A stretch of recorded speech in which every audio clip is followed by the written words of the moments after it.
Selamat datang di konten yang sudah ditunggu-tunggu oleh ribuan, bahkan puluhan ribu, bahkan ratusan ribu, bahkan miliaran dari pencinta Piala Dunia, Son. Di seluruh tanah air Indonesia ini ya. Akhirnya ada episode Piala Dunia. Akhirnya ada episode yang akan kita bahas Piala Dunia di dalamnya gitu ya, Son. Ya, walaupun tenang saja buat yang nggak nonton bola, tenang aja karena kita cuma di depan doang ya bahas Piala Dunia. Jadi selanjutnya nanti topiknya tidak akan Piala Dunia. Tenang aja, jangan usah marah-marah, oke? Oke. Ya kan, tapi sejauh ini nonton Piala Dunia Anda? Nonton dong. Siapa Wajib jagoan itu. Anda? Hah? Siapa jagoan Anda? Portugal. Wajar dijawab dengan pelan-pelan ya karena melihat cara mainnya memang Setelah video ini rilis, kurang tahu masih ada nggak di Piala Dunia itu. Nah, pada saat kita rekam ini beberapa hari yang lalu masih baru menang ya 1-0 ya. Iya. Enggak, soalnya besok ketemu Spanyol, Pak. 2-1 sorry. 2-1 menang. Menang 2-1 Ronaldo sama Gonzalo Ramos. Cuma besok lawan Spanyol, jadi saya agak ragu-ragu makanya kecil aja suaranya ya. Ya kan. Tapi tolong digedein nanti suaranya kalau menang. Nah, ya kan. Tolong dimaksimalkan. Bener. Kalau saya dukung Perancis kalau saya. Prancis. Diktator Mbappe langsung. Kayak bisa orang baru nonton bola gitu kan. Dukung Perancis saya. Dukung siapa ya? Prancis? Kayak anak-anak dukung City kurang lebih itu. Enggak lah, beda lah. Itu kan dukung Argentina biasanya itu kan. Messi kan masih ngegolin Messi. Iya sih, banyak Pasti Messi bisa memboyong piala lagi. Mustahil.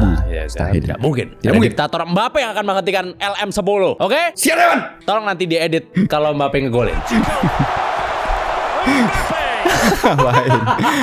Editan TikTok buat editan TikTok. Oke, Buat iya. kalau Mbappe ngegolin tolong diedit nanti ya penontonnya. Oke? Oke, kalau gitu rasanya kita mulai. Kita sudah menyiapkan 6 topik yang seru banget ya kan. Seru banget. Kali ini dan di awalnya kita akan membahas tentang Piala Dunia dulu. Tapi tenang aja buat yang nggak nonton bola, sekali lagi kita nggak hanya membahas Piala Dunia karena di atas 12 selalu berubah-ubah topiknya gitu ya. Inklusif. Selalu Inklusif. akan inklusif. Inklusif ya kan. 6 topik berbeda di hari Yes. ini. Oke, kalau gitu mendingan langsung kita mulai. Selamat datang di episode terbaru dari Di Atas 12.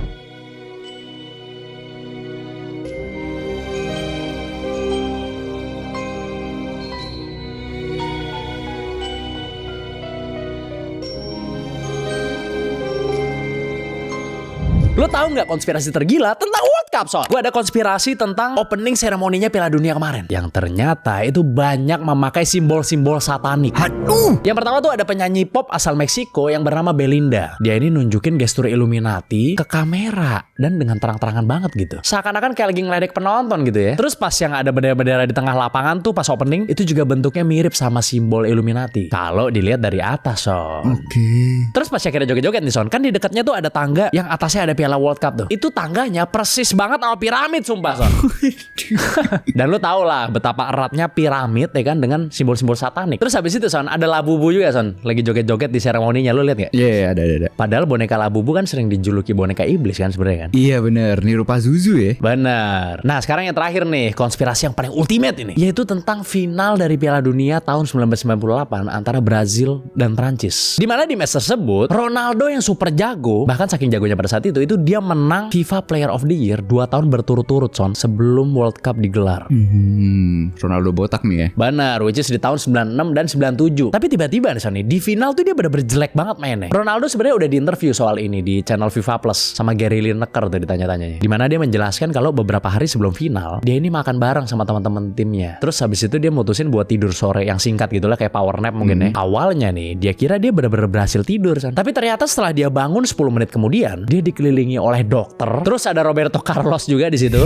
Sama ada beberapa pemain Brazil lainnya. Dan semuanya pada bilang kalau Ronaldo barusan kejang-kejang sampai berbusa mulutnya, Son. Akhirnya dia dilarang main tuh di final, ya kan, dicoret lah dari line up. Tapi anehnya nih, Son, beberapa jam sebelum match dimulai, dia tiba-tiba di-approve dan dimasukin ke line up, Son. Oke. Padahal tadi udah dicoret tuh. Di match tersebut dia bermain dengan sangat buruk sekali, Son. Hingga akhirnya Brazil kalah 3-0 sama Perancis dan di final sangat memalukan kan. Ya akhirnya Perancis lah yang menang World Cup-nya gitu. Nah, dari insiden ini muncul 2 konspirasi yang paling dipercaya sama orang-orang, Son. Apa itu? Yang pertama adalah konspirasi di mana Brazil menjual gelar Piala Dunia tahun 1998 demi melunasi hutang negara, Son. Nah, ya kan. Ya kita semua tahu lah kalau Brazil itu bukan negara kaya gitu ya. Tapi tentunya kalau Brazil setuju nih untuk menjual nih, ada sebuah janji. Menurut konspirasi ini sekali lagi ya, Brazil akan dipermudah, Son, untuk menang di Piala Dunia yang selanjutnya, which is di tahun 2002, which they won, ya kan.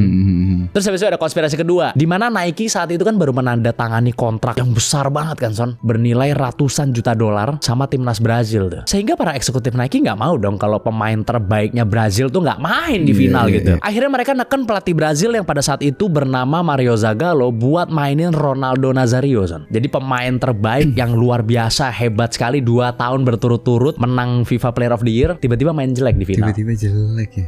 Keracunan apa itu ya? Banyak yang bilang sih keracunan, karena kan abis makan dia tidur, tahu-tahu kejang-kejang kan. Iya. Katanya ada yang bilang juga bahwa semenjak kejadian itu ya kan, tim tuh bawa chefnya sendiri. Misalnya mau World Cup Inggris datang ke situ bawa chefnya Inggris gitu. Kayak ini bawa chef sendiri katanya gitu. Semenjak kejadian itu. Kayak Norwegia tuh. Kenapa? Norwegia kan di Amerika kan.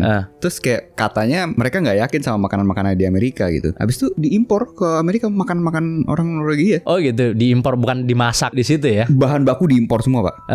Bertonton pokoknya untuk pemain timnasnya Norwegia. Iya. Si Haaland apa segala macam. Iya, karena kan takut dicurangi juga ya. Katanya masalah nutrisi sih. Masalah nutrisi lah kali mereka nggak yakin dengan bahan baku di Amerika gitu. Oh iya. Kan entah berlemak semua lah atau apa gitu-gitu, Pak. Jadi walaupun kita tuh impor sih, susu, semua, impor apa gitu-gitu. Iya. Tapi kalau ngomongin soal kecurangan-kecurangan tuh ada banyak banget. Makanya kan dari sini katanya banyak orang yang bawa chefnya sendiri. Jadi tiap timnasnya main di tempat lain bawa chefnya sendiri. Iya. Nggak mau makan makanan di situ karena emang nggak bisa dipungkiri banyak kecurangan-kecurangan yang terjadi bukan cuma dari officials doang atau dari penyelenggara gitu, tapi dari fans-fansnya juga, bos. Yes. Satu nih gue kasih tahu, yang Ekuador lu denger gak? Ekuador. Jadi gini ceritanya nih ya kan, timnas Inggris, gue tadi sempat lihat, timnas Inggris tuh ternyata ngumpet-ngumpet, nggak mau hotelnya ketahuan sama orang-orang di Amerika. Ini yang baru nih. Baru ini, nggak mau ketahuan pokoknya sama orang-orang gitu. Jadi mereka ngumpet-ngumpet, jangan sampai orang-orang tuh pada tahu kita tuh tidurnya di mana. Karena dia takut kejadian seperti Ekuador katanya, di mana orang-orang pada tahu timnas Ekuador di mana ya kan tinggalnya. Abis itu pada main-main petasan katanya. Berisik-berisik sampai pagi buat ngeganggu supaya mereka nggak bisa tidur. Akhirnya besoknya kalah 2-0, Jo. Iya, Ekuador ya. Tapi Inggris kan juga kena kan? Kenapa? Hotelnya dicolong, Mbak. Hotel dicolong emang? Sampai yang kancutnya Harry Kane hilang, Jo. Oh iya itu makanya kan ketahuan kan akhirnya kan hotelnya di mana kan? Iya. Padahal mereka udah ngedep jangan sampai ketahuan. Ujung-ujungnya ketahuan hotelnya di mana ya? Gue lupa deh itu di ruang ganti apa di hotel ya. Gue lupa. Pokoknya kancutnya Harry Kane hilang deh. Nongol beritanya sini nih. Gila banget sih. Kocak sih.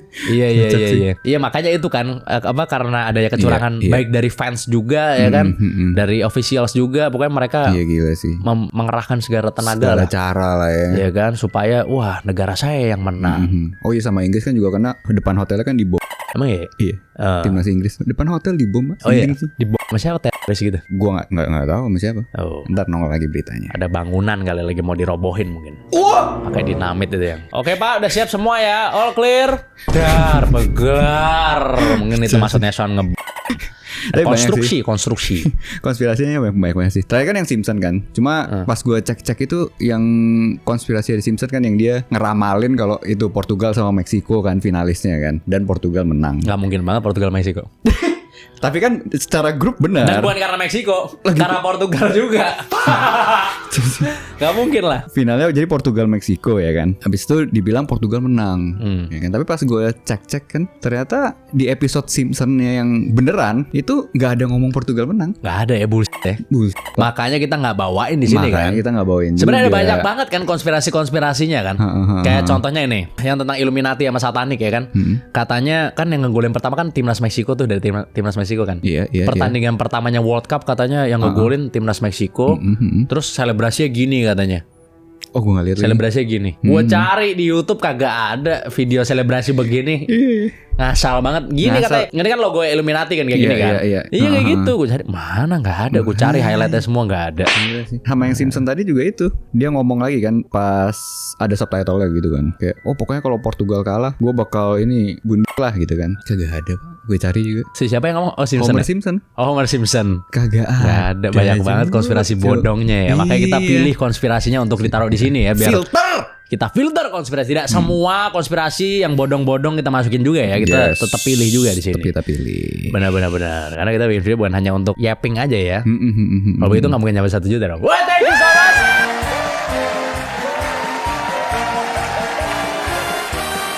Teman-teman semuanya, kita sudah sampai 1 juta subscribers. Thank you so much. Hampir aja kita lupa ya kan.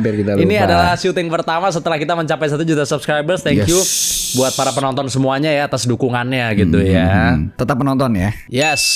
Tapi menurut lu kira-kira Mbappe akan menyalip Messi nggak sebagai Golden Boot winner? Untuk Piala Dunia ini. Top score ya, yang ngegolin paling banyak di turnamen Piala Dunia, kira-kira Mbappe akan berhasil nggak? Kemarin kan ngegolin satu lagi tuh, walaupun penalti Selisih kan. 1 doang kan sekarang kan? Gak ada, sama. Oh, udah sama. Kalau yang all time iya, yang turnamen yang sekarang nih sama 7, dua-duanya 7. Lewat lah Mbappe lah, gila kali. Gak tahu sih, lewat apa enggak ya? Lewat lah sama Mbappe. Gue kira tadi soalnya Paraguay bakal dibantai. Tau ya Paraguay mainnya kasarnya luar biasa, lu liat gak? Enggak. Wah gila banget mainnya tuh Paraguay, dan gak dikuningin gitu-gitu lagi. Sama wasitnya gila gue bilang. Kalau nonton yang Argentina, Cape Verde kemarin lebih dahsyat lagi wasitnya. Harusnya menang Cape Verde gitu maksudnya. Karena lu fans Ronaldo. Iya, gue objektif aja. Harusnya minimal nih ya. Objektif. Minimal belum tentu menang ya, tapi minimal sampai penalti sih harusnya. Tapi menurut gue mainnya jelek juga sih. Kayak golnya tuh kayak ya ada peluang aja gitu, bukan karena wah sok mainnya gitu. Menurut gue ya. Prancis kan menangnya penalti tuh. Ya karena kan dikasarin. Itu. Karena dipancing mulu dari awal. Itu. Yeah. Tapi seru. Piala Dunia ini seru karena banyak Tapi gol-gol. pada senyum semua kan pas dipancing. Lu belum lihat ya highlight ya? Iya. Tapi serunya itu sih banyak banget gol-gol last minute itu, menit-menit akhir tuh banyaknya luar biasa sih. Iya. Seru banget. Oke lah, karena ada kuda hitam juga, walaupun gak semeriah. Kayaknya mungkin Piala Dunia yang paling meriah tuh masih 2018, mungkin lebih meriah kayak daripada 2022 dan 2026 menurut gue. Kayak makin kesini kayak makin gak begitu meriah gitu. Meriah lah Pak, setiap kali rame banget cuy. Kan apalagi semenjak ini kan Ronaldo sama Messi terakhir Piala Dunia ya. Harusnya terakhir ya. Iya. Jadi rame banget. Ronaldo mungkin akan maksa lagi nanti, mungkin pakai tongkat mungkin nanti mainnya mungkin. Ronaldo pasti akan maksa main lagi nanti sekali lagi seenggaknya gitu. Tapi di sosmed nih tergila menurut gue. Piala Dunia tergila di sosmed ini. Ya karena sosmednya udah berkembang aja, karena ada TikTok apa segala macam kan. Kalau dulu ingat gak zaman tahun 2002 tuh influential banget World Cup ya? Wah saya belum bisa nonton sih kayaknya itu, belum ngerti kayaknya itu. 2002. Enggak. Masih terlalu kecil itu saya. Agak kurang pintar soalnya jadi susah ngerti. Terlalu kecil itu ya. Kayak saya masih ngedot di kasur gini deh belum nonton World Cup ini. 2002 tuh influential banget karena apa? Orang-orang pada main bola gara-gara World Cup itu. Karena melihat Ronaldo kuncung ya kan, saya ingin menjadi Ronaldo. Sinetron sampai ada yang jadi Ronaldo, bener gak? Iya, ada. Sekarang mana ada begitu? Iya, nggak ada lagi. Saya ingin menjadi Mbappe. Nggak ada kayak gitu dan. Ya ada lah pasti, tapi nggak banyak kayak dulu. Nggak se-influential itu lah menurut gue. Iya. 2002 menurut gue paling influential sih. Buat zaman dulu ya. Nggak, ya salah satu ini sampai sekarang maksudnya. Tidak yang kalau sekarang kurang influential gitu. Kalau sekarang lebih ngefansnya lah, cuma buat sampai main sih enggak sih kayaknya ya. Iya. Kalau 2002 sampai main keluar, orang, sampai pengen jadi pemain bola bahkan. Iya, bukan hanya main doang. Benar. Pengen jadi pemain bola gitu. Kalau sekarang kan orang ya untuk debat-debat aja lah, merasa wah kalau tim saya menang saya meng-achieve sesuatu gitu aja kalau sekarang. Iya, jadi berdebat-debat, bagusan ini, bagusan itu. Ya sekali lagi itu hak pribadi masing-masing gitu ya. Asal jangan ditaruh ke hati banget gitu. Iya. Tapi ya menurut gue sih Messi lebih hebat daripada Ronaldo, gue akuin aja. Walaupun gue ngefansnya sama Ronaldo ya. Gue ngefansnya sama Ronaldo karena menurut gua Ronaldo itu relate ke kita. Kalau Messi kan bakat kan. Messi bakat. Lu ngapain dukung bakat gitu? Iya bener. Kecuali lu orang yang punya bakat juga menurut gua gitu. Menurut gua Ronaldo tuh kerja keras, hard work gitu kan, disiplin, dedication. Ternyata bisa. Lu ingin menjadi orang yang seperti itu kan, maksudnya gitu loh. Lah kalau bakat ya lu kan cuman pertanyaan lu punya apa enggak kalau bakat. Walaupun Messi juga bekerja keras juga. Iya. Jadi menurut gua agak kurang make sense kalau misalnya ngefans sama Messi. Ini hot takes gua nih, ya kan. Tapi ya sekali lagi itu pilihan. Sekali lagi itu pilihan ya kan. Kalau Ronaldo gue melihat gue ingin menjadi dia gitu. Iya benar sih. Karena gigih. Tapi hebatan Messi gue akuin. Gak bisa bohong itu. Hebatan Messi jauh. Ya kan. Timnya juga. Tapi fansnya pasti akan tetap marah walaupun gue bilang hebatan Messi. Ya kan? Karena gue ngomong agak aneh kalau ngefans gitu kan. Tetap ada alasan untuk marah gitu karena dimasukin ke hati gitu. Tapi ya kita nonton buat have fun aja lah ya. Iya, kita nonton buat have fun. Buat have fun ya, ledek-ledekan, bercanda-bercanda, tapi ya udah nggak usah ini banget lah. Karena at the end of the day Son, mau Ronaldo ngegolin 1000, Messi ngegolin 10.000, kalau hidup masih gini-gini aja ya mau ngapain? Bener gak? I was just saying the truth, right? Tapi bener enggak, kalau gitu. Ronaldo happy, seluruh dunia happy. Ya happy sebentar, abis itu lu balik lagi ke hidup lo kan. Kalau gue gitu ngeliatnya. The way I see things begitu.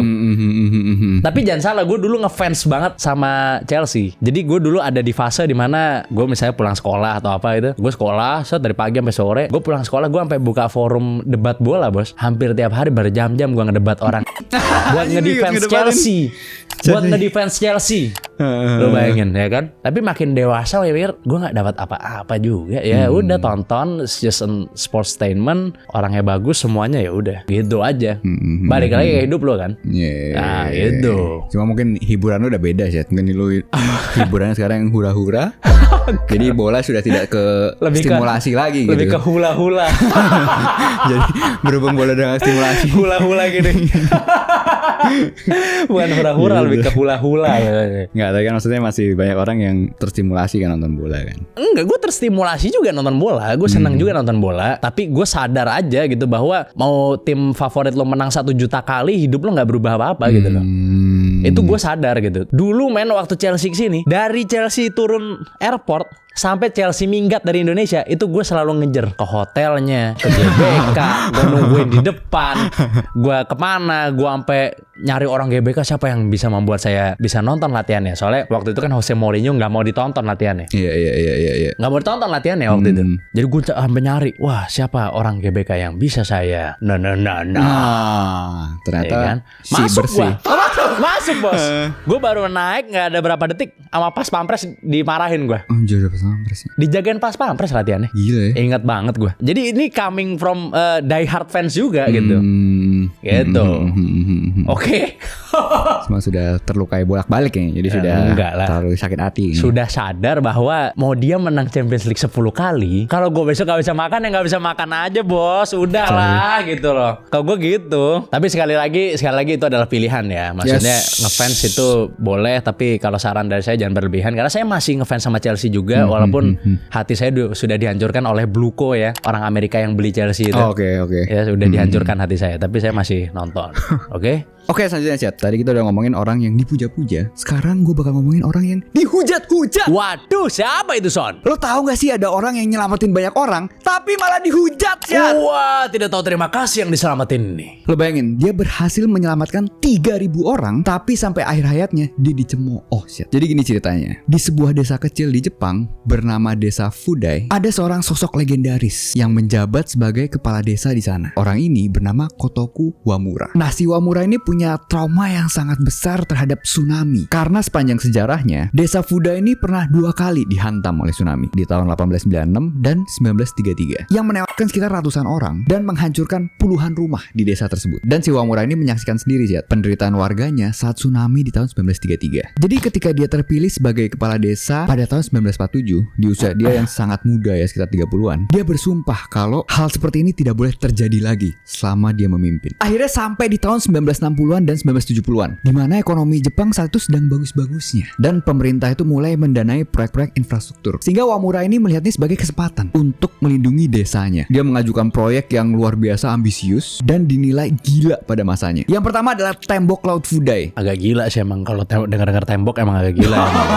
Tapi tembok ini dibangun setinggi 15,5 meter. Wah, untuk menghalangi laut dari masuk Jakarta bukan? Gak tahu itu tingginya semana itu. Yang udah mulai retak-retak itu bukan temboknya? Bukan ya? Itu dibikin sepanjang pantai dekat pelabuhan, yang selesai pada tahun 1967. Terus yang kedua ada pintu air Fudai yang dibangun di celah sungai yang menuju ke pemukiman warga. Kalau itu baru selesai pada tahun 1984 dengan ketinggian yang sama, 15,5 meter. Saat proyek ini berjalan, si Wamura ini selalu ditekan oleh warganya. Tolong itu warga yang Titan dilempar keluar tembok bukan? Beda. Jepang juga Saya sih. dengar Titan tuh ada Titan di sana itu. Tolong dilempar keluar tembok. Bener nggak? Beda. Karena desa-desa tetangga di prefektur Iwate rata-rata hanya membangun tembok laut setinggi 8 hingga 10 meter. Oh, ini 1,5 kali lipat lebih tinggi. Makanya yang tembok 15,5 meter itu dianggap terlalu berlebihan dan merusak pemandangan laut. Belum lagi anggarannya. Proyek pintu airnya aja udah menelan biaya sekitar 3,5 miliar yen atau setengah triliun rupiah. Waduh. Kalau dihitung pakai inflasi sekarang. 2 triliun kalau itu. Nah, Enggak. Ini udah enggak. Itu udah setengah triliun. Oh. Nilai yang sangat gila di zaman itu kan. Bisa memberi makan berapa banyak anak itu kira-kira 2,5 triliun. Setengah tahun. Kok setengah tahun? Berapa ini setengah triliun? Setengah hari yuk. Masa setengah hari sih? Oh, 1 hari 1 deh. Lelenya terpaksa mentah lagi deh. Uamura dituduh menghambur-hamburkan uang pajak daerah untuk proyek Parnoan yang dianggap tidak akan pernah terpakai. Hebatnya setiap kali dia mendapatkan kritik tajam dari Dewan Desa dan warga, Uamura selalu menjawab dengan tegas. Saya akan lawan, bukan? Di fitnah saya diam. Dijelek-jelekan saya diam. Udah ketebak dah. Enggak. Udah ketebak, jangan dikeluarin lagi. Dia bilang satu-satunya cara untuk menghentikan tsunami adalah dengan membangunnya setinggi ini. Jangan pernah meremehkan amukan laut. Itu hingga wafatnya dia pada tahun 1997 di umur ke-88 tahun. Sampai akhirnya 24 tahun setelah dia pensiun, tepatnya pada 11 Maret 2011, gempa berkekuatan 9,0 skala Richter mengguncang Jepang dan memicu tsunami besar Tohoku. Gelombang besar setinggi 14 meter menghantam pesisir Iwate. Desa-desa tetangga yang tinggi temboknya cuma 10 meter hancur total dan membabat warganya. Wah. Sedangkan desa Fudai sama sekali tidak ada korban. Investmentnya bener, lu tadi returnnya gede ternyata. Returnnya gede. Bahkan pusat pemukiman warga, gedung sekolah, dan fasilitas desa di balik pintu air sama sekali tidak tersentuh air laut. Setelah kejadian itu, kisah Kotoku Uamura langsung viral sampai internasional. Warga desa Fudai berbondong-bondong mendatangi makam Uamura untuk memberikan penghormatan, membersihkan nisan, dan mengucapkan terima kasih. Sampai-sampai sebuah monumen peringatan didirikan di desa tersebut untuk mengenang jasanya. Dan kata-kata terakhir Uamura di dalam buku biografinya sebelum wafat sekarang menjadi prinsip mitigasi bencana di Jepang. Yang di sana tertulis, meskipun menghadapi penolakan, pegang teguh keyakinanmu dan selesaikan apa yang telah kamu mulai. Pada akhirnya orang-orang akan mengerti. Bener. Awal-awal marah-marah, ntar baru ngerti. Nah, rakyatnya marah-marah kan. Nah. Program apa ini? Apa ini? Memberi makan anak-anak. Gak usah Kebablasan. sedirect itu. Gak bisa sedirect itu. Udah kebablasan. Buang-buang anggaran. Berapa banyak anggaran? Nah, Loh, ya kan? Tiba-tiba 2 tahun lagi Penghasil amit-amit belagar nggak menjadi dimakan. penghasil tukang server AI terbanyak di seluruh dunia. Kerjanya cuma itu doang deh, tukang server AI ntar. Tukang jaga server AI. Tapi ngomong-ngomong soal Jepang, San, lu tau nggak kenapa Jepang itu baju warna biru? Padahal di benderanya nggak ada warna biru. Merah putih. Merah sama putih kan, benderanya kan. Apa nama benderanya? Bahasa Jepangnya matahari kalau nggak salah. Iya. Itu kan matahari kan, iya kan, putih sama merah. Tapi kenapa seragam bola timnasnya tuh biru warnanya? Oh, ada ininya ya. Ada ceritanya. Iya. Ya. Karena apa? Jepang itu awal mulanya ngambil banyak pemain dari satu sekolah namanya Todai kalau nggak salah. Bukan sekolah, universitas kalau nggak salah. Seragamnya itu biru warnanya. Jadi Jepang ngambil warnanya dari Todai itu. Sesimpel itu dong. Iya. Kebanyakan pemainnya dari situ. Kira ada filosofi apa itu nggak ada ya? Ya pasti ada filosofi kan. Filosofi dibikin setelah kayaknya nih bagus warna biru. Ya udah apa ya filosofinya bisa juga. Enggak, Ju. Yang ini adalah ombak yang benar. Ya bisa. enggak, yang baru soalnya yang Jepang kan lagi rame tuh yang jersey dia yang away, yang tandang, yang putih kan, yang ada garis-garis warna-warni. Kalau nggak salah ada 13 warna itu. Kalau itu ada filosofinya. Si apa namanya? Enggak, jersey Jepang yang tandang, yang away. Oh iya. Kan warna putih terus ada garis-garis banyak tuh. Garis-garis tipis lah, ada 13 warna kalau nggak salah. Nah, kalau itu ada filosofinya. Tadi tongolin nih. Dar. Filosofi itu bisa dibuat sebelum Iya, bikin bisa jersey. juga. Jadi Bisa sesudah. tergantung ya. Iya. Lu lempar aja warna coba apa? Coba lempar warna. Kuning. Kuning gitu. Iya, saya bikin jersey warna kuning karena melambangkan matahari, which is the center of life, sumber dari kehidupan, Iya. terutama bagi rakyat Indonesia. Dan warna kuning itu memberikan ini apa? Nafsu makan. Energi yang luar biasa. McDonald maksudnya. Ya kan, memberikan energi, Bikin sumber orang lapar. energi, ya kan. Itu dia bilang itu 13 warna itu masing-masing warna itu ada filosofinya. Iya. Makanya dibikin. Tapi filosofi tergantung bisa, lah. bisa Iya. kan, kayak tadi kan. Warna kuning. Jadi Nah. antara mana Kita duluan adalah sama-sama bisa gitu ya. Negara pemasok pisang terbesar di dunia, ya kan? Brazil salah satu terbesar di Iya, dunia iya, loh, iya. pisangnya. Latin. Bisa aja Latin. gue filosofi ke arah sana kalau mau, bener ya? Iya. Bisa. Kenapa kuning hijau kan kuning hijau kan? Pisang hijau. Pisang. Ya, itu sama Pisang Makassar pakainya itu. masih hijau. Kalau nggak gini apa? Pas dikirim warnanya masih hijau emang. Iya, sebelum matang. Pas sampai di tempat lu kuning warnanya. Jadi, Udah matang pisangnya. Gitu. Emang Jepang itu banyak sekali memberi makna-makna pada sesuatu gitu ya. Sering orangnya senang filosofis gitu. iya, karakternya dewa sih. Apapun yang mereka buat ada filosofinya. apa segala macam ya kan. Tapi sekali lagi filosofi bisa dibuat setelah barangnya jadi, bener gak? Bisa. Iya kan? Bisa. Gitu. Diadadain lah. Nah, diadadain bisa juga. Tapi gue yakin kalau Jepang banyak kan emang ada filosofi ya di awal. Tapi kali ini gue pengen ngomongin tempat yang jauh dari Jepang. Bukan cuma dari Jepang sebenarnya. Dari Indonesia juga jauh nih tempat. Dari semua negara juga ini adalah tempat yang paling jauh yang pernah ada di muka bumi, Son, ya kan? Dengerin ya. Oke. Lo tau nggak tempat di dunia yang paling jauh dari mana-mana? Bekasi. Bukan, beda planet kalau itu udah, ya kan? Kejauhan gitu. Tapi gue penasaran kalau Bekasi itu jauh, Cikarang apa ya maksudnya? Waduh. Dekat sih itu sama Kerawang. Tempat ini bernama Point Nemo yang letaknya itu adalah di tengah-tengah Samudra Pasifik. Point Nemo ini adalah titik yang paling terisolasi di seluruh dunia, Son. Saking jauhnya dari peradaban. Kalau lo lagi ngambang sendirian di titik ini, tahu nggak siapa manusia terdekat dari lo? Siapa? Astronot di luar angkasa, Son. Tepatnya yang lagi di stasiun luar angkasa atau ISS dengan jarak sekitar 400-an kilometer di atas kepala lo. Jadi bisa dibilang nih, kalau lo ada di sini, lo lebih dekat ke orang yang ada di luar angkasa daripada orang yang ada di bumi. Sedangkan kalau jarak ke daratan lain, yang paling dekat itu ke Easter Island, Son. Yang jaraknya itu adalah sekitar 2.600 km dari situ. Buset. Karena di sini nggak ada apa-apa, nggak ada rute kapal laut komersial, dan nggak ada daratan juga. Lo tahu Point Nemo ini dijadiin apa sama badan antariksa kayak NASA sama Roscosmos? Apa tuh? Jadi tempat ini itu dijadiin kuburan pesawat luar angkasa, Son. Walah. Jadi dari tahun 1970-an, setiap kali ada satelit yang mati atau ada roket bekas, sampai stasiun luar angkasa raksasa kayak Mir yang punyanya Rusia itu semua bakal dijatuhin ke titik ini. Biar pecahannya nggak niban perumahan orang, Son. Jadi di bawah laut Point Nemo itu sekarang ada ratusan bangkai satelit dan stasiun luar angkasa, Son, di dasarnya. Dan sebentar lagi nih, Son, ISS juga rencananya bakal ditabrakin ke sini pas umurnya udah habis. Oke. Jadi ISS-nya bakal dibuang ke Point Nemo juga. Tapi sebenarnya yang paling serem tuh bukan bangkai satelitnya, Son, melainkan lautannya itu sendiri. Jadi Point Nemo ini itu disebut sebagai zona mati, Son, sebenarnya. Tempat jin buang anak. Bukan. Kan tuh BSD dulu. BSD zaman dulu. Selalu omongannya itu tuh. Selalu banget. Kenapa disebut zona mati? Karena lokasinya tuh ada di tengah pusaran arus raksasa yang muterin Pasifik Selatan, Son. Nah, arus ini itu nutup masuknya nutrisi dari laut lain, yang berarti nggak ada rantai makanan, Son. Jadi di sini lu nggak bakalan nemu kayak ikan hiu, paus, lumba-lumba, atau ikan-ikan gede gitu. Jadi air di Point Nemo itu sampai kelihatan jernih banget, Son. Saking nggak ada kehidupan sama sekali gitu di dalamnya. Jadi kalau lu nyelam di sana, lu nggak akan bisa lihat apa-apa, Son, selain ngeliat air. Serem kan? Sampai planktonnya nggak bisa loh. Iya. Gila sih. Bener, karena ya itu tadi oleh arus itu sehingga tidak bisa terbawa nutrisinya ke situ. Itu kayak gue pernah lihat deh, ada kayak di laut ini ada sebuah penanda gitu. Gue lupa bentukannya apa ya. Bambu kalau nggak salah, bukan bambu. Enggak, ini di laut ujung itu. Jadi kalau lu ngelihat penanda itu di tengah laut, ya itu artinya orang terdekat dari lu itu ISS itu. Oh iya.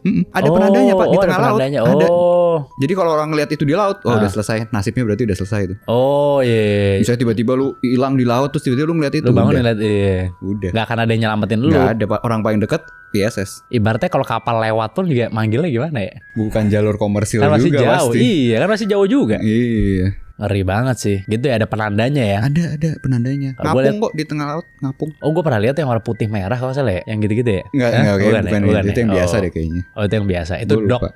dock kali ya, yang apa namanya, yang biasa ada di pelabuhan kali ya.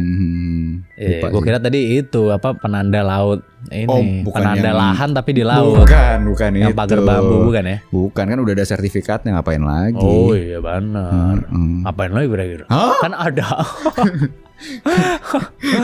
Gitu ya, ada penandanya ya. Iyalah, wah itu kalau udah di situ udah ngeri banget lah. Ngeri, Pak. Karena laut itu emang menyimpan banyak apa ya, kengerian kalau menurut gue. Ngeri. Gue jujur nggak begitu berani sih laut gue. Apalagi kalau lautnya kayak jernih banget ya. Masa lu bisa lihat ke bawah padahal dalam banget di bawahnya. Ya kan? Ngeri sih. Makin kelihatan jauhnya kan ke bawah kan. Lu berani gak sih kalau di laut gitu? Ya berani-berani aja lah, kenapa enggak? Cuman mabuk aja, mabuk laut. Mabuk laut bukan takut kan, beda. Iya. Lebih ke gini kalau nggak takut. bisa ya, bukan nggak mau ya. Iya. Kalau apa, pokoknya ada certain standard lah. Oke. Kalau di bawah hiyah tuh nggak bisa gua. Goyangannya di bawah hiyah udah nggak bisa gua. Pasti mabuk laut.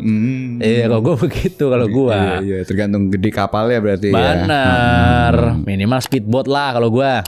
Minimal banget. Bisa. Hah? Speedboat lu Ya bisa aja lah, masih apa bisa. enggak ada takutnya gua kalau di laut. Iya. Kecuali kalau nyelam ke bawah gue takut baru. Ya itu, Cok. Hah? Kalau speedboat mah gue juga masih berani. Banana boat itu juga masih berani. Ya kan lu bilang tadi lu di laut takut apa enggak? Ya kalau nyelam ke dalam banget mungkin. Oh, kalau Takutnya nyelam juga- takut sih. Kalau Nyelam takut gue. Takutnya juga karena ini, karena tekanannya sih. Bukan Tekanan? karena nemu apa di bawah gitu, gue nggak takut Oh, sih gue kalau lebih itu. takut itu sih. Nemu apa di bawah gitu. Iya kalau lu kan begitu. Enggak, tapi maksudnya bukan Gua mistis, logik Cok. aja, kalau gue logik aja. Bukan mistis, Maksudnya ada maksudnya- kuntilanak lagi berenang gini. Bukan. Kuntilanak lagi berenang gini. Bukan, gue mikirnya kayak hiu apa segala macam gitu. Terus suaranya apa? Kencang banget tapi masih jauh. Pas ngedekat suaranya, gitu. Ya, kuntilanak. Saya biasanya Son masih mikir kuntilanak. Enggak Dan- dong, Wow, hiu. di bawah laut teman-teman. Hiu. Kalau gue takut tekanannya, Oh gitu. takut jantungnya pecah. Oke, kayak enggak, itu mah mesti dalam banget kali. Enggak lah kata siapa. Oh enggak. Ya banyak aja orang diving meninggal. Oh iya. Ya banyak lah. Hmm. Kan nggak tahu. Kayaknya udah bisa. Udah kok udah bisa kayaknya gitu. Dar. Iya, tahu. Dar. Pulang. Oh, itu minum pre-workout dulu tadi. Jantungnya langsung. Nah, yang selanjutnya gue akan bahas tentang makanan yang bakal punah. Chat. Bakal punah ini? Yes. Makanan apa ini? Lo tahu gak sih kalau pisang yang kita makan sekarang itu terancam punah sih? Waduh, monyet-monyet pasti sedih mendengar ini, Son. Semua pisang Cavendish yang lo beli di supermarket atau pasar hari ini, mau di Jakarta, kayak Amerika, Afrika, punya rasa yang hampir sama persis. Kenapa? Karena mereka semua adalah hasil cloning dari satu pohon yang sama. Emang ngapain sih di cloning? Kalau lo coba buka pisang liar asli di hutan, lo bakal nemu daging buah yang penuh dengan biji hitam, yang keras dan besar-besar. Jadi pisang liar tuh sangat sulit dan tidak nyaman untuk dimakan. Nah, pisang modern yang kita makan hari ini, terutama Cavendish, adalah hasil mutasi alami ribuan tahun lalu yang menghasilkan kondisi bernama triploid, yaitu memiliki 3 sel kromosom, bukan 2. Akibatnya, pisang ini tidak bisa melakukan reproduksi seksual karena steril. Bijinya menyusut hingga menjadi titik-titik hitam kecil yang tidak berfungsi di tengah Wah. daging buah. Tinggal satu lagi ya katanya. Oh, bukan. Beda. Karena tidak punya biji, pisang Cavendish ini tidak bisa ditanam dari benih. Jadi satu-satunya cara untuk memperbanyak dia adalah secara vegetatif, yaitu memotong bagian tunas. Dicangkok. Atau menggunakan teknik kultur jaringan di lab, yang ngambil sel induk terus numbuhin di media steril lah. Ya, sisi baiknya adalah buat industri pangan, cloning massal ini adalah sebuah berkah yang luar biasa. Petani tahu persis kapan pohon akan berbuah, berapa tinggi pohonnya, dan berapa banyak pupuk yang dibutuhkan. Terus ukuran dan bentuk pisang yang seragam membuat proses packingnya jadi gampang banget dan gak menyisakan ruang kosong. Dan yang utamanya adalah daya tahannya tinggi. Cavendish itu kan dipilih karena kulitnya tebel, jadi gak gampang rusak lah pas dikirim berminggu-minggu di kapal gitu. Tapi sayangnya hidup tidak semudah itu, karena bergantung pada satu jenis klon tunggal memiliki kelemahan fatal, yaitu jika ada satu penyakit yang bisa membunuh satu pohon, maka penyakit itu bisa membunuh seluruh pohon di dunia. Dan sejarah sudah membuktikan ini. Jadi sebelum tahun 1950-an, pisang utama yang dimakan dunia itu bukan Cavendish, melainkan Gros Michel atau Big Mike. Nah, menurut catatan sejarah, Gros Michel jauh lebih enak, lebih manis, lebih harum, dan kulitnya bahkan lebih tebal dari Cavendish. Namun karena Gros Michel juga merupakan hasil cloning massal, mereka itu nggak punya variasi genetik. Jadi ketika jamur tanah bernama Fusarium oxysporum menyerang, jamur ini menyapu bersih seluruh perkebunan Gros Michel di seluruh dunia dalam hitungan dekade. Gros Michel pun punah secara komersial di tahun 1960-an. Nah, di situ industri panik dan menemukan Cavendish, jenis yang saat itu kebal terhadap jamur tersebut. Akhirnya Cavendish pun dikloning secara massal untuk menggantikan Gros Michel. Tapi sekali lagi, hidup tidak semudah itu, Zat. Hari ini sejarah sedang berulang. Muncul varian jenis baru bernama Tropical Resvor atau TR4. Jamur ini kebal terhadap obat-obatan kimia, terus bisa bertahan di dalam tanah selama bertahun-tahun, dan sialnya sangat mematikan bagi Cavendish. Wah, gawat. Dan kabarnya TR4 ini sudah mulai menyebar di seluruh dunia. Gawat ini. Nyap. Nah, lihat apakah kita masih akan mengkonsumsi pisang Brazil sampai saat ini kayak Tapi nantinya. Kalau buat ngeberantas semua kan butuh berapa tahun kan, berapa puluh tahun lah, lama udah dan ada berdekade lah. stok ya. Tapi Iya, stok iya. nggak lama sih. Nggak lama. Pisang Iya, bentar iya. banget, Pak. Pisang bentar banget. Paling bentar Cepet banget Bas sih. Taruh di meja makan, tak tiba-tiba berapa lama udah Coklat iya, udah lembek ya kan. manisnya nggak karu-karuan. Iya. Gula. Lu tau apa yang bener apa? Direbus pisangnya. Iya, gue biasa kalau Agak tahan lama tuh. oh lu langsung rebus. Iya direbus, tapi bukan Cavendish ya. Iya Pisang lain, pisang rebus, pisang iya. lain. Lebih tahan lama tuh taruh di kulkas tuh. Kalau pisang ini kan cepet banget kan. Cepet banget, Pak. Gue herannya kok bisa cepet gitu ya. Padahal itu di rolling, enggak maksudnya kan itu kan di rolling di minimarket gitu. Iya. Iya kan? Iya, Berapa banyak yang dibuang maksud gue gitu loh. Soalnya Gue nggak tahu deh. gue beli masih hijau gitu kan, hijau-hijau dikit lah gitu. Tapi kan serba salah ya. Kan masih hijau nih, ujungnya lah, at least kan, ujungnya hijau-hijau. Terus kalau lu makan langsung nggak enak. Terus kayak ya masih keras apa segala macem lah ya kan. Nggak keras-keras banget sih. Kalau gue nggak nyari enak ya, soalnya gue nyari potasium doang kalau gue. Potasium. Enggak ada ininya. Katanya ada masih ada chemical yang bikin kurang bagus lah gitu lah. Kalau masih hijau. Bikin aging gue kan. Lupa gue. Bikin anjing. Kalau masih hijau kayak kurang bagus lah buat pencernaan lu lah, at least buat pencernaan gitu. Terus kalau misalnya nunggu dikit udah coklat. Iya emang sih. Serba salah. Emang. Sebenarnya sih nggak apa-apa kan kalau satu hari makan yang hijau gitu daripada. Ya nggak apa-apa sih. Iya, mendingan kayak gitu. Saya belinya yang agak hijau gitu kan. Makan yang hijau dulu. Tapi ngomong-ngomong, Cavendish ini kan dari Brazil ya salah satunya ya. Yang terbesarnya ya. Kan Brazil memang salah satu eksportir pisang terbesar tuh di dunia ya kan. Brazil, Filipina sama Ekuador ya. Cavendish ini kalau nggak salah ya. Berarti kalau misalnya ditemukan pisang lain dari negara lain yang lebih bisa menggantikan Cavendish ini, ada yang ibaratnya perdagangannya itu terganggu berarti ya. Ada negara yang perdagangannya terganggu dong. Kan Cavendish ini mau akan musnah nih. Tiba-tiba kita menemukan pisang baru yang lebih enak dari Cavendish dan aman dari TR4 yang punya India gitu. Pindah kan duitnya berarti. Iya kan? Ya gue gak tahu ya kalau pisang ya. Karena kan sebelumnya juga Indonesia kan termasuk kan. Lampung pisang Cavendish ya kan. Indonesia kan gede pak dulu Lampung tapi. Pisang Cavendish. Lupa gue Lampung apa mana ya. Masa Indonesia sih? Ada pak. Lampung keripik pisangnya tuh tau gak? Iya tahu lagi. Coklat. Enak tuh yang keripik pisang rasa coklat sama susu. Aneka pisang. Enak tuh. Enak. Oh jadi di Lampung juga ya? Lampung kencang pak. Cuma dulu ya. Kalau sekarang kayaknya udah mulai drop deh kayaknya. India juga ternyata supplier Cavendish juga ternyata. Iya. Jadi kita coba ganti ya contohnya. Kalau seandainya misalnya ternyata Cape Verde ternyata. Cabo Verde ada menemukan yang Cavendish yang baru. Di ujung mana lu tahu? Iya kan? Lu pernah lihat map gak sih? Enggak, ntar dulu. Menemukan yang baru. Berarti kan Brazil, Ekuador, Filipina dan India mengalami loss dong. Iya, karena 99% ekspor global itu Cavendish. Iya kan? Ya pastilah karena Cavendish kan tadi seperti yang lu bilang tahan pisangnya. Pisang kan musuhnya kan adalah ketahanan kan. Gampang busuk dan lain-lain. Emang Cape Verde di mana? Dekat yang Afrika itu, Pak. Tapi benar-benar ujung dari benuanya. Kayak terpisah banget ya. Terpisah. Pulau jatuhnya berarti. Pulau. Oh, iya kan penduduknya juga Cape gitu itu kan apa ya? Selat ya? Nggak tahu gue. Cape itu jubah kalau gue tahu. Iya, Batman Cape. Gitu ya teman-teman ya. Itu akan mengancam perdagangan ya kalau misalnya berubah kayak gini ya. Ada pergeseran lah. Iya. Tapi nggak tahu deh. Soalnya kan Brazil kan pasti produksinya kan banyak jenis pisang. Mungkin solusinya dari dia juga. Kopi kan dia juga salah satu kopi terbesar. Kolombia ya kalau nggak salah ya terbesar ya. Brazil juga. Amerika Latin lah. Tapi bukan Brazil, ada yang lebih besar lagi. Kolombia atau lupa ya. Mana Venezuela atau mana itu. Pokoknya gitu lah. Besar lah pokoknya. Iya. Iya, tapi ya Brazil tuh memang pisang salah satu dari dulu, Bos. Ingat gak ya cerita tentang Pulau Ular yang mau dihancurin buat nanam pisang doang. Iya kan? Kalah tapi. Itu kan dari dulu berarti. Emang Brazil ekspor pisangnya kuat ya kan. Tinggal Indonesia gimana nih memasukin pisang nih maksudnya nih. Ya kan? Lampung tadi udah supply ya Cavendish ternyata katanya beberapa. Bagian lain dong Pulau Kalimantan kayak mana ya kan. Gimana caranya nih mengembangkan nih? Dipilih Miracle Crop. Ya mungkin karena Indonesia negara laut Son. Maksudnya banyak airnya ya kan. Jadi lebih milih tanaman yang menyerap airnya banyak gitu maksudnya kan. Ya kan. Karena kan negara pulau ya kan. Air mah banyak lah. Gak mungkin kita kurang air. Nah ya kan. Langsung saja. Kan salah satu negara lah Son yang misalnya suka ngomong ngapain beli air yang ada mereknya tapi nggak punya tap water ya Indonesia Son. Emang ada apa?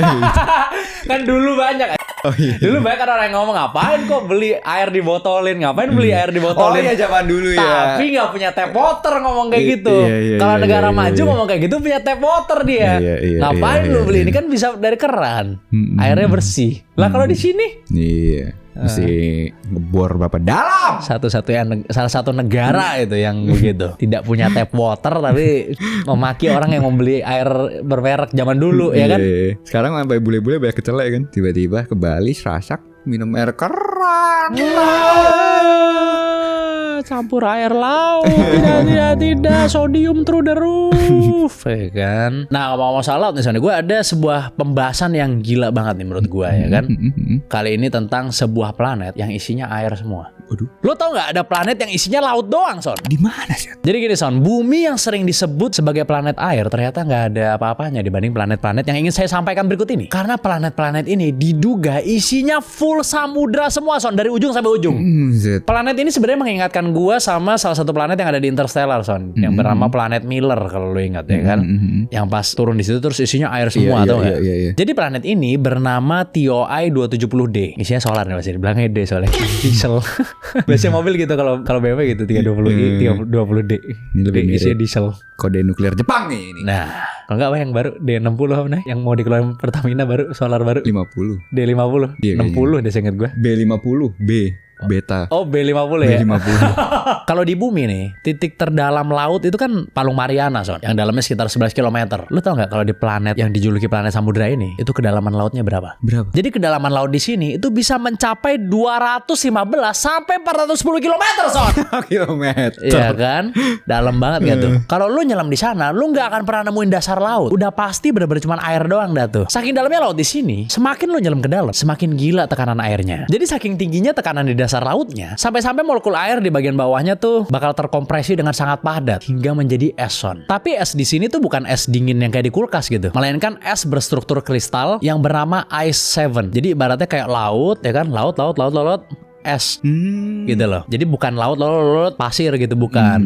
Jadi Ice 7 ini itu punya suhu yang sangat panas, Son. Walaupun namanya ice tapi panas ya, dengan wujud yang sangat padat karena dihimpit oleh miliaran ton air di atasnya. Jadi kalau misalnya di bumi pembatas antara inti planet sama lautnya itu adalah kerak bumi. Kalau di sini ya es itu, Son. Jadi kalau esnya lu bor baru lu bisa ke inti bumi gitu. Terus karena di sana nggak ada daratan yang bisa nyerap karbon atau ngatur siklus cuaca kayak pohon, atmosfer di planet samudra tuh biasanya sangat tebal. Terus habis itu lembab juga dan dipenuhi uap air. Suhu di permukaannya itu juga bervariasi. Ada yang dingin banget sampai-sampai seluruh permukaan airnya membeku. Jadi ya mirip-mirip sama bulannya Jupiter yang namanya Europa lah. Tapi ada juga yang airnya mendidih, Son, karena letaknya yang dekat dengan bintang. Terus di planet panas itu juga tercipta badai topan abadi dengan ombak yang gede banget. Dan itu terus menerus, Son, nggak berhenti-berhenti. Gara-gara nggak ada daratan yang bisa mecah angin di situ. Nah, diskusi serunya adalah apakah di sana tuh ada kehidupan. Banyak ilmuwan menganggap bahwa kemungkinan besar apabila di sana ada kehidupan, maka bentuknya bakalan kayak mikroba gitu, atau makhluk bawah air lah, bukan alien kayak di film UFO, Son.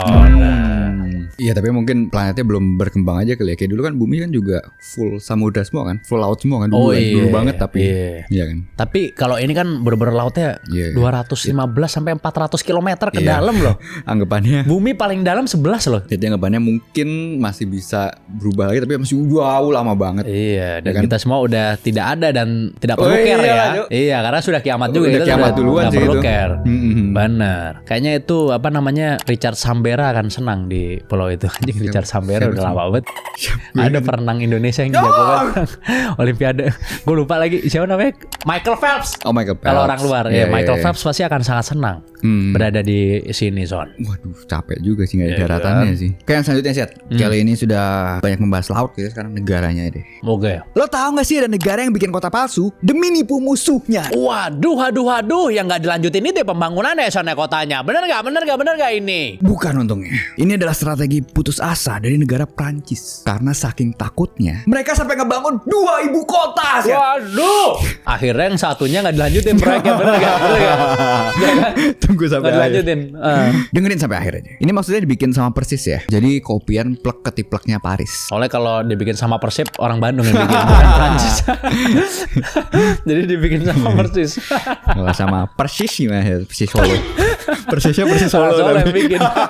Lu bayangin ada Menara Eiffel, Arc de Triomphe, terus jalanan khas Champs-Élysées, abis itu Hotel Four Seasons Paris. Enggak, kalian terakhir enggak. Enggak. Kalian barusan enggak. Jadi ceritanya pada tahun 1917, menjelang akhir Perang Dunia I, militer Prancis itu menghadapi ancaman besar dari pembom malamnya Jerman yang mengincar Paris. Karena teknologi radar belum ada, Jerman itu menavigasi pesawat mereka dengan melihat lampu-lampu kota dan kelokan sungai Seine. Melihat jatuhnya korban jiwa dan hancurnya bangunan-bangunan bersejarah, pemerintah Prancis itu menyadari bahwa mereka harus memutar otak untuk mengelabui musuh. Jadi karena memadamkan seluruh kota itu nggak cukup, mereka akhirnya memutuskan untuk membuat Paris kedua. Lokasinya itu dibangun di area Maison Slavite, di wilayah sekitar Paris asli lah. Sorry. Paris. Ini juga di dekat kelokan sungai Seine. Tapi di sini mereka nggak ngebangun gedung sungguhan sih ya, melainkan struktur dari kayu, kanvas, dan papan yang dicat agar terlihat seperti atap rumah dan gedung Paris dari ketinggian. Bahkan mereka membuat replika stasiun kereta Gare du Nord dan monumen-monumen ikonik juga. Nah, bagian yang paling jenius adalah sistem pencahayaannya sih. Mereka menggunakan lampu putih, kuning, dan merah untuk meniru uap pabrik dan aktivitas tungku bakar sih. Kesannya kayak lagi ada kegiatan memasak atau memanaskan gitu-gitu ya. Pabriknya kerja lah. Hebatnya lagi, lampu-lampu di kereta palsu itu dibuat berjalan berurutan sih. Pakai conveyor belt atau trek berjalan itu. Yang buat ngantar sushi itu kan. Bener. Nah, nasi padang kalau yang sekarang. Itu piring yang warna hitam jangan ambil yang itu. Yang merah aja yang merah. Apalagi yang emas. Waduh. Untuk menciptakan ilusi bahwa kereta tersebut benar-benar sedang melaju. Terus pencahayaan ini juga dibuat redup dan gak terlalu mencolok lah. Karena militer Prancis itu tahu ya pilot Jerman itu justru akan curiga lah. Nah, sekarang pertanyaannya, apakah proyek ini berhasil? Ternyata meskipun proyek ini dirancang dengan sangat jenius, Paris palsu ini tidak pernah teruji dalam pertempuran ya. Gak pernah dipakai lah kasarnya kotanya gitu ya. Pembangunan proyek ini kan dimulai pada tahun 1917. Tapi karena skalanya yang rumit, pengerjaan itu makan waktu lama. Dan pada bulan September 1918, Jerman melancarkan serangan bom udara terakhirnya di Paris. Terus 2 bulan kemudian, tepatnya pada November 1918, Perang Dunia I sudah berakhir sih. Kekalahan Jerman. Percuma dah berarti ya. Nah, jadi sampai perangnya selesai, komplek Paris palsu ini belum selesai sepenuhnya. Nah, karena sifatnya yang sangat rahasia, keberadaan proyek ini disembunyikan rapat-rapat dari publik. Ya supaya intel Jerman nggak tahu kan. Jadi begitu perang ini selesai, bangunan di kota itu ya dibongkar semua udah dengan cepat. Terus keberadaan blueprint dan foto-foto Paris palsu ini baru terungkap ke publik bertahun-tahun kemudian. Oh ya, seperti biasa ya.